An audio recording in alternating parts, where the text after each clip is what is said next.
আর্জেন্টিনার বুয়েনোস আইরেসের যেদিকে চোখ যায় কেবল পানি আর পানি। টানা বৃষ্টিতে প্লাবিত হয়েছে দেশটির অন্তত 15টি জেলা। রাজধানী ঘেঁষা এক্সালতাসিয়ন দে লা ক্রুজ শহর এখন কার্যত অচল। ঘরবাড়ি ডুবে যাওয়ায় ছাদে আশ্রয় নিতে বাধ্য হয়েছেন অনেকে। কোমর সমান পানি ঠেলে শহর ছাড়ছে কেউ কেউ। অনেককেই পোষা প্রাণী কোলে নিয়ে নিরাপদ আশ্রয়ের খোঁজে বের হতে দেখা যায়। এরই মধ্যে জরুরি সেবা ও সেনা সদস্যরা উদ্ধার তৎপরতা শুরু করেছেন।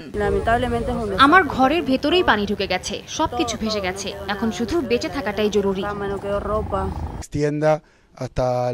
আবহাওয়ার এই সংকট হয়তো রাত পর্যন্ত চলবে। সঙ্গে থাকতে পারে ঝড়ো হাওয়া। সবাইকে অনুরোধ করছি, প্রয়োজন ছাড়া ঘরের বাইরে যাবেন না।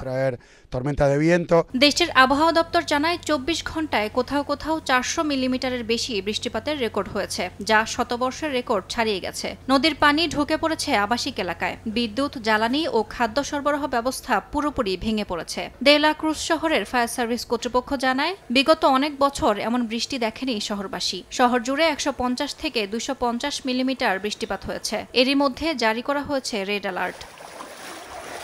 বিশ্বের অন্যতম শস্য ভাণ্ডার হিসেবে পরিচিত এই অঞ্চল। সয়াবিন, গম, ভুট্টার রপ্তানিকারক হিসেবে আর্জেন্টিনার অবস্থান শীর্ষের দিকে। এই বন্যায় সবচেয়ে বেশি ক্ষতিগ্রস্ত হয়েছে কৃষিখাত। বিশেষ করে সয়াবিন, গম ও ভুট্টার ক্ষেত পানিতে তলিয়ে গেছে। বিশ্ববাজারে শীর্ষ সয়াবিন রপ্তানিকারক এই দেশের কৃষি ক্ষতি বৈশ্বিক খাদ্য নিরাপত্তাকেও প্রভাবিত করতে পারে বলে আশঙ্কা প্রকাশ করছে বিশেষজ্ঞরা। ইয়াসমিন অনন্যা, সময় সংবাদ।